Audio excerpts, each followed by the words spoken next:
Take our lead, let's help you make your mark.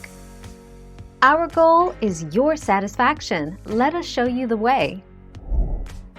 Answer A.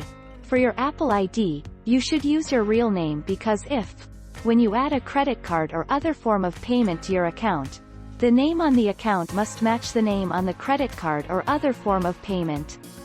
For naming a device computer, you can use a nickname or something besides your real name.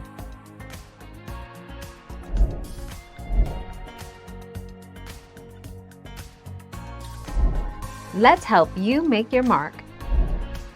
Your Apple ID is the account you use to access Apple services like the App Store, Apple Music, iCloud, iMessage, FaceTime, and more.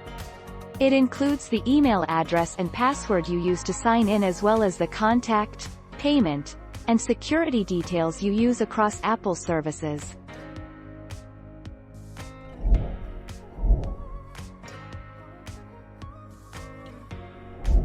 Let's help you make your mark. To answer your actual question, yes, it is illegal. However, the only repercussion is termination of your Apple ID. Apple doesn't care about fake Apple IDs and probably wouldn't until you use it with malice.